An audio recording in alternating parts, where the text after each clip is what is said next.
सरस्वत्यै नमः। श्रीगुरुवे नमः। देयं सदा परिभवनमभीष्टदोहम्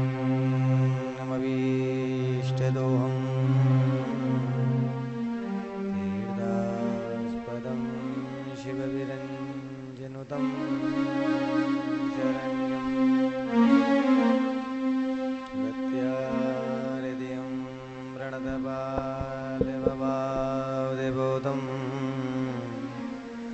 वन्दे महापुरुषे चरणारविन्दम्।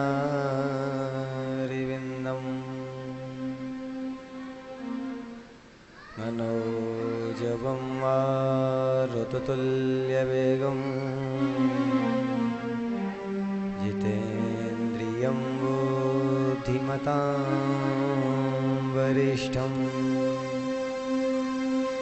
वातात्मजं वानरयोतमुख्यं श्रीरामदूतं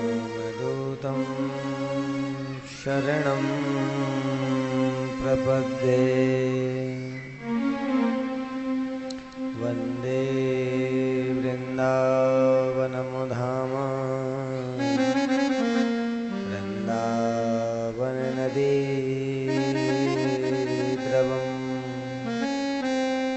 वृन्दावनभवानजीवान्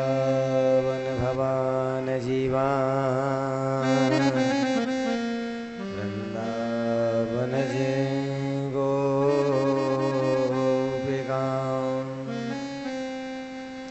वृन्दावनेश्वरी शिलाष्ट वृन्दावन विहारिणम् अशेष सिद्धिदातारं वन्दे बांके बिहारिणम्। वन्दे नन्दसुतं कृष्णं वन्दे श्रीवृषभानुजां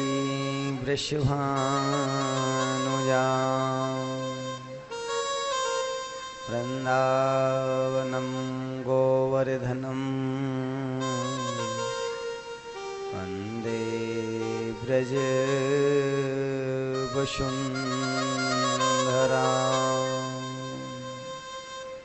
बलाय बलभद्राय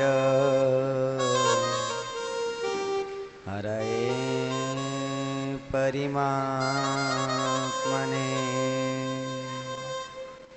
प्रणतः क्लेशनाशाय श्रीरेवतीपतये नमः।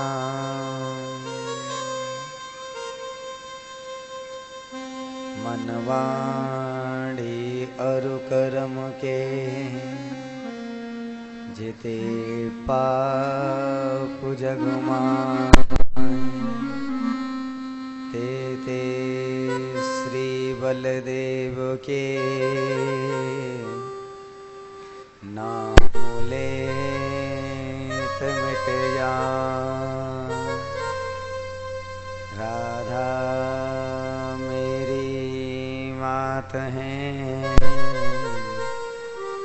पिता श्री घनश्याम इन दोनों के चरणों में कोटि कोटि प्रणाम। शब द्वारन को छोड़ के हम आए तेरे द्वार। हे वृषभानु की लाडले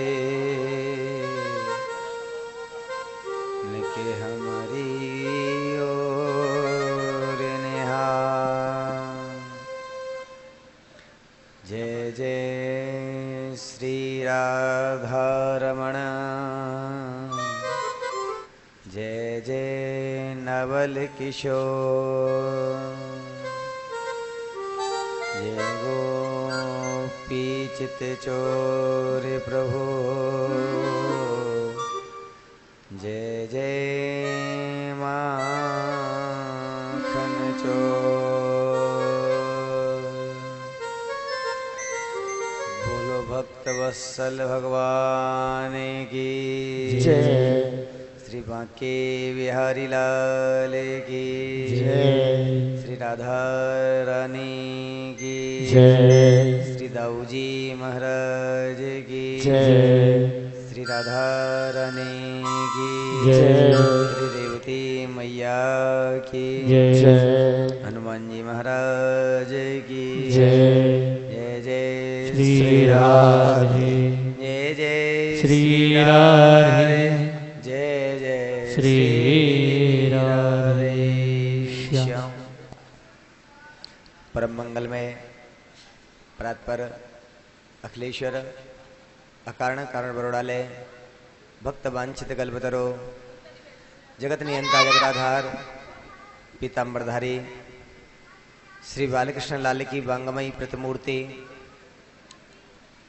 श्रीमद्भागवत महापुराण ज्ञान गंगा में गोता लगाने के लिए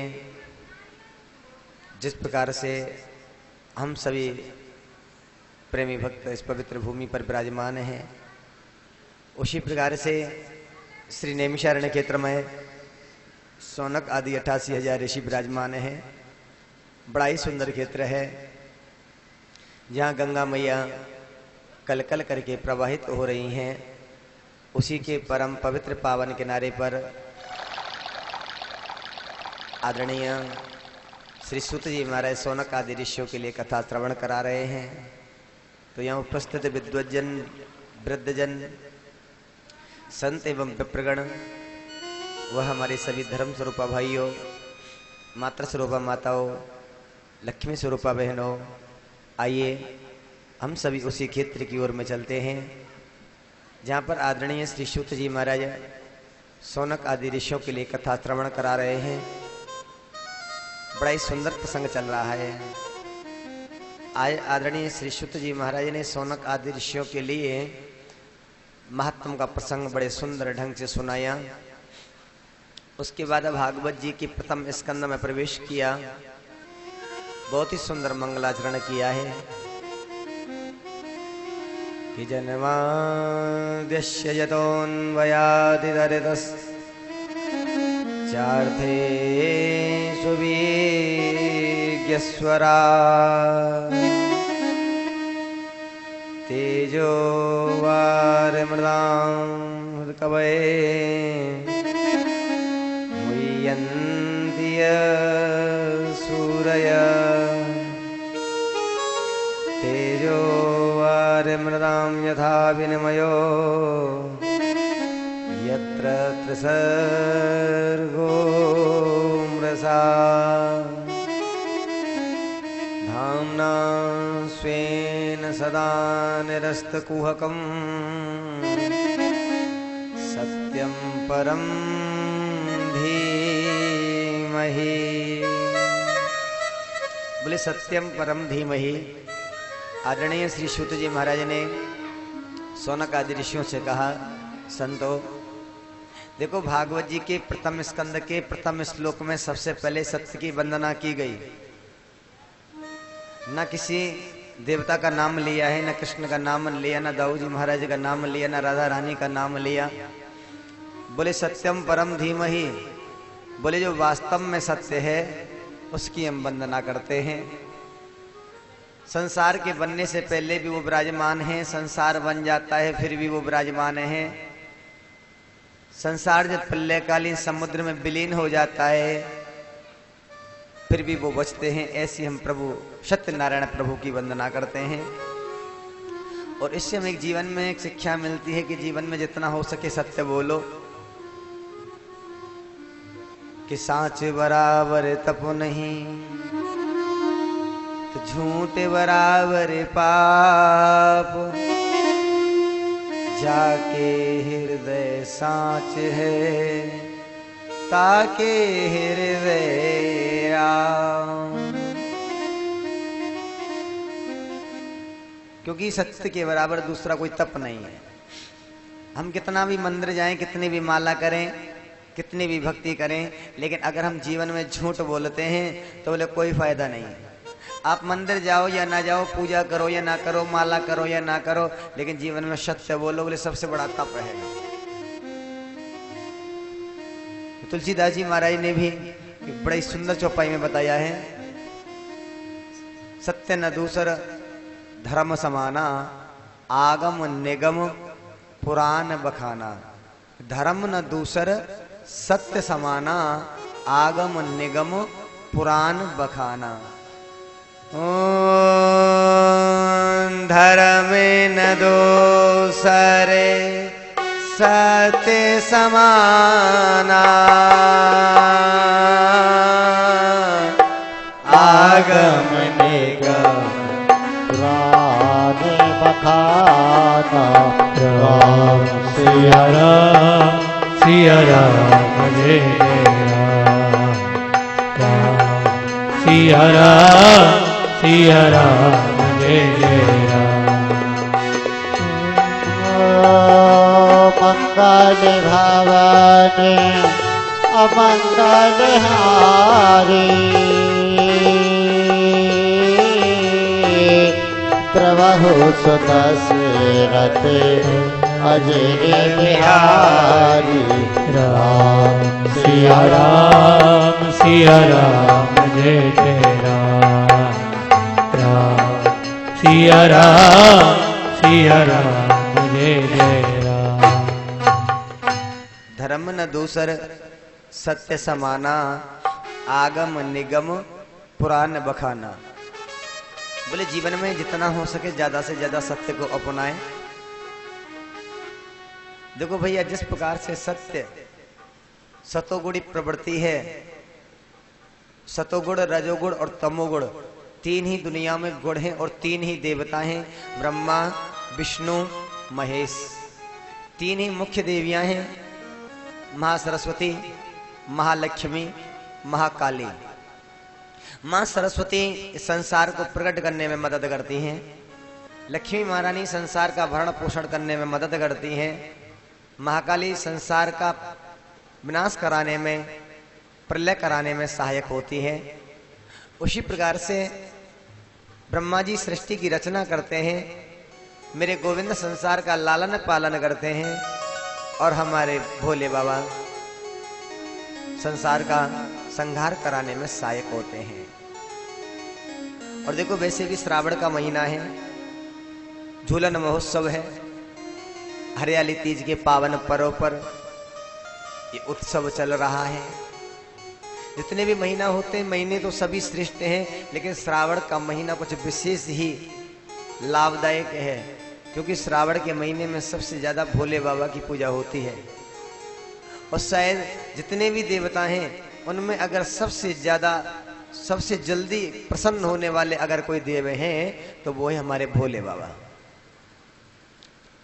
अगर हम और किसी देवता की पूजा करें तो काफी दिन पूजा करनी पड़ेगी, काफी माला करनी पड़ेगी, अनुष्ठान करना पड़ेगा।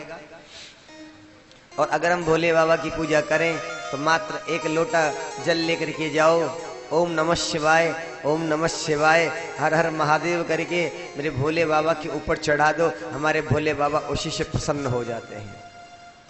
भोले बाबा पर कोई कुछ चढ़ाता है, कोई कुछ चढ़ाता है। अरे भोले बाबा की पूजा तो एक बार हमारे विष्णु भगवान ने भी की। विष्णु भगवान ने एक बार विचार किया कि श्रावण का महीना आ रहा है, इस श्रावण के महीने में एक महीने तक हम भी भोले बाबा की पूजा करें। 1000 कमल के पुष्प प्रतिदिन हम भोले बाबा पर चढ़ाएंगे। प्रतिदिन हमारे गोविंद विष्णु भगवान भोले बाबा पर 1000 कमल के पुष्प चढ़ाने लगे।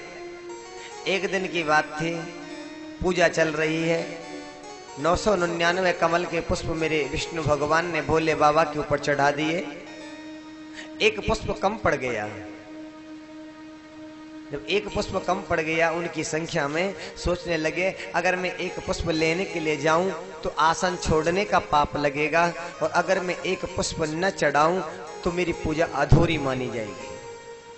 अगर पूजा के बीच में खड़े होकर के कोई सामान लेने के लिए जाएं तो भी दोष लगता है। कथा के बीच में भी अगर खड़े होकर के जाएं तो भी दोष लगता है। बोले जब तक हमारी पूजा चले, जब तक हमारी माला चले, एक आसन से आसन लगा करके बैठ करके पूजा करनी चाहिए। और अगर पूजा में कोई त्रुटि रह जाए, कोई कमी रह जाए, बोले फिर भी दोष लगता है। मेरे प्रभु ने विचार किया कि एक कमल चढ़ाना है, कमल कहां से लेके आऊं। सोचा जब दुनिया वाले मेरी स्तुति करते हैं, मेरी वंदना करते हैं, तो सब लोग कहते हैं कि हमारे प्रभु के जो नेत्र हैं ना वो कमल के समान हैं। कि शांताकारं भुजगशयनं पद्मनाभं सुरेशं विश्वाधारं गगनसदृशं मेघवर्णं शोभांगं लक्ष्मीकान्तं कमलनयनं योगिर्विद्यानगम्यं वन्दे विष्णुं भवभयहरं सर्वलोकैकनाथं। बोले कमल नयनम। जब दुनिया विष्णु भगवान की स्तुति करती है, सब लोग कहते हैं प्रभु आपके नेत्र कमल के समान हैं। विष्णु भगवान ने सोचा जब दुनिया मेरे नेत्रों को एक कमल बताती है तो मैं कमल लेने के लिए कहां जाऊं, क्यों ना आज मैं अपना नेत्र रूपी कमल निकाल करके भोले बाबा पे चढ़ा दूं। आज विष्णु भगवान ने अपना कमल रूपी नेत्र निकाला और निकाल करके जैसे ओम नमः शिवाय बोल करके भोले बाबा के ऊपर चढ़ाया, शिवलिंग के ऊपर चढ़ाया। आज उसी शिवलिंग में से मेरे भोले बाबा प्रकट हो गए, बड़े प्रसन्न हुए। बोले वाह प्रभु, आज तक चढ़ाने वालों ने तो पानी चढ़ाया, चढ़ाने वालों ने तो बिलपत्र चढ़ाया, किसी ने पानी चढ़ाया, किसी ने धतूर चढ़ाया, किसी ने फल चढ़ाया, किसी ने गंगा जल चढ़ाया, लेकिन आज तक तो नेत्र किसी ने नहीं चढ़ाया। लेकिन प्रभु अगर आपने नेत्र चढ़ाया है तो चिंता मत करो, आपके इस नेत्र को हम अपने मस्तक पर धारण करेंगे। मेरे विष्णु भगवान के दिए हुए उस नेत्र को भोले बाबा ने अपने मस्तक पर धारण किया है, वही हमारे भोले बाबा का तीसरा नेत्र कहलाया है। उसके बाद में हमारे गोविंद के नेत्र प्रकट हो गया। ऐसे हमारे भोले बाबा बड़े भोले भाले हैं, क्योंकि कहते हैं ना, संत भी कहते हैं, विद्वान भी कहते हैं, कवि भी कहते हैं कि भोलेनाथ से निराला कोई और नहीं। भोलेनाथ सबसे निराले देव हैं, सबसे हटकर के देव हैं, शीघ्र प्रसन्न होने वाले हैं। आइए हम 2 मिनट पहले भोले बाबा के इसी चरणों में प्रणाम करें। श्रावण का महीना है, बोलो भोले बाबा की जय। कोई और नहीं, कोई और नहीं, भोलेनाथ से निराला कोई और नहीं। भोलेनाथ से निराला कोई और नहीं। भोलेनाथ से निराला कोई और नहीं। भोलेनाथ से निराला कोई और नहीं। कोई और नहीं, कोई और नहीं, कोई और नहीं, कोई और नहीं। भोलेनाथ से निराला कोई और नहीं। भोलेनाथ से निराला कोई और नहीं।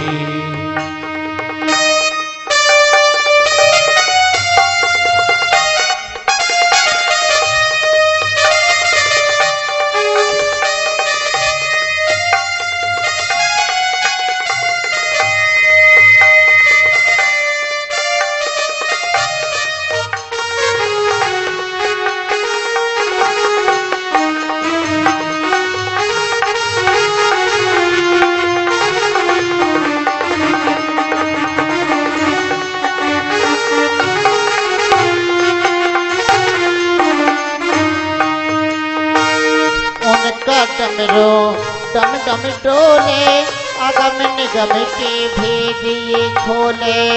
उनका डमरू डम डम बोले अगम निगम की प्रीति खोले। उनका डमरू डम डम डोले अगम निगम के भेद ये खोले।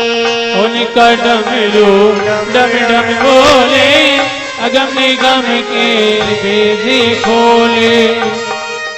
ऐसा डमरू बजाने वाला और नहीं। ऐसा डमरू बजाने वाला और नहीं। भोलेनाथ से निराला कोई और नहीं। भोलेनाथ से निराला कोई और नहीं। भोलेनाथ से निराला कोई और नहीं। कोई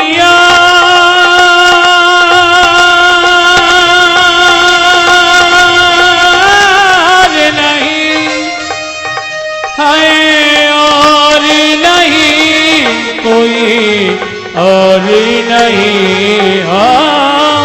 और नहीं कोई और नहीं। भोलेनाथ से निराला कोई और नहीं। भोलेनाथ से निराला कोई और नहीं।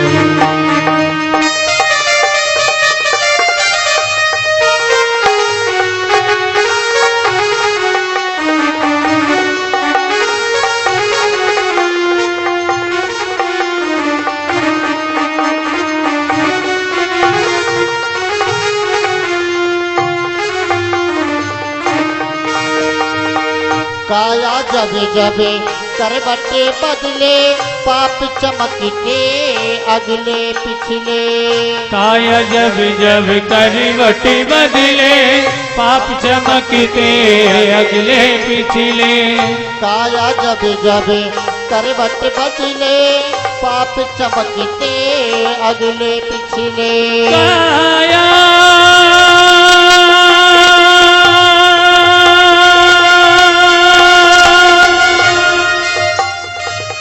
काया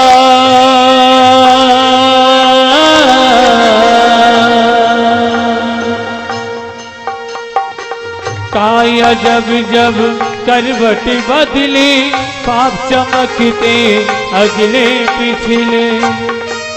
ऐसा भक्तों का रखवाला कोई और नहीं। ऐसा भक्तों का रखवाला कोई और नहीं। भोलेनाथ से निराला कोई और नहीं। भोलेनाथ से निराला कोई और नहीं। भोलेनाथ से निराला कोई और नहीं। भोलेनाथ से निराला कोई और नहीं। कोई और नहीं कोई और नहीं। कोई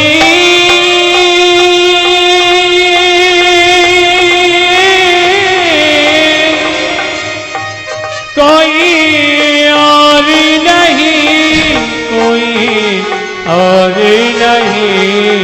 भोलेनाथ से निराला भोलेनाथ से निराला कोई और नहीं। भोलेनाथ से निराला कोई और नहीं। भोलेनाथ से निराला कोई और नहीं। भोलेनाथ से निराला कोई और नहीं। बोलो भोले बाबा की जय। जय जय श्री राधे। आदरणीय श्री सूत जी महाराज ने कहा, ऋषियों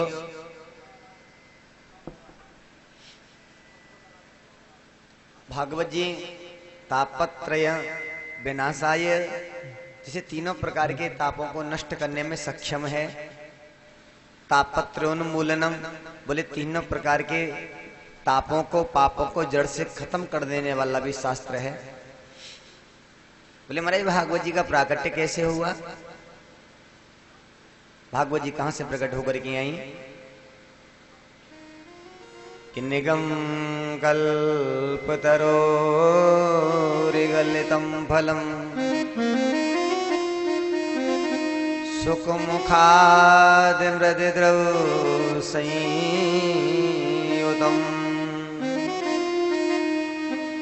पिबत भागवतं रसमालयम् मुहुरहो रसिका भुवि भावुका। निगम माने होता है एक वेद। वेद रूपी का बहुत बड़ा वृक्ष है, उस पर एक पका हुआ फल लग रहा है। बोले गलितम फलम, पका हुआ फल लग रहा है। वो फल हम सब लोगों के बीच में कैसे आया?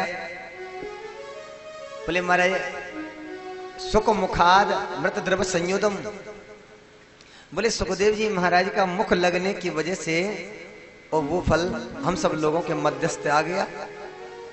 बोले महाराज जब फल होता है तो उसमें छिलका भी होता है, गुठली भी होती है। बोले भागवत रूपी कैसा फल है जिसमें ना गुठली है ना छिलका है? बोले अमृत द्रव संयुतम, बोले अमृत रस से वो लबालब परिपूर्ण विराजमान है। बोलो भागवत भगवान की जय। देखो हमारे भागवत भूषण परमाचार्य श्री राजेश जी शास्त्री महाराज पधारे हुए हैं, बहुत बहुत उनका हार्दिक अभिनंदन। बोले अमृत द्रव रस संयुतम, अमृत रस से लबालब परिपूर्ण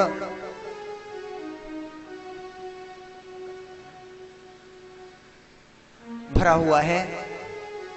बोले क्या करना चाहिए इसका? बोले पिबत भागवतम, बोले ये मीठा क्यों है? बोले जैसे एक फलदार वृक्ष होता है, उससे नीचे गिरा हुआ अगर कोई फल हो, कहते हैं भाई देखो ये सुआ का कुतरा हुआ फल है और ये मीठा होगा।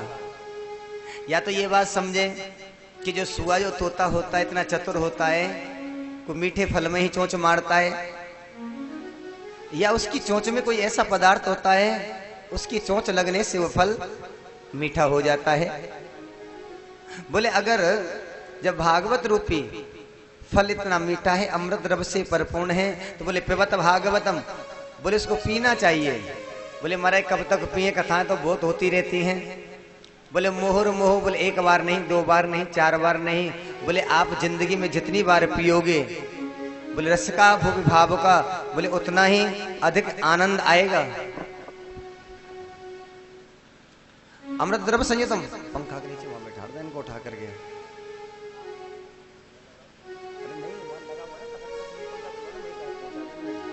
वहां बैठा रहे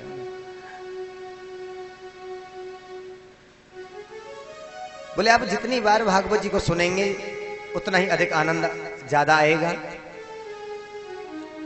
बोले रामचरित जी सुनत अघाई, रस विशेष जाना तिन नाई। कितना सुंदर वर्णन किया है तुलसीदास जी महाराज ने।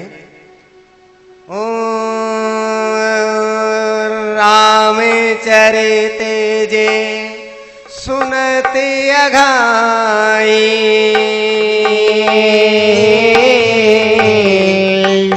रस विशेष जाना तिन नाही। राम सिया राम सिया राम जय जय राम। राम सिया राम जय जय राम। जिन्हें हर कथा सुनी नहीं गाना, श्रवण रात्र अहि भवन समाना। राम सिया राम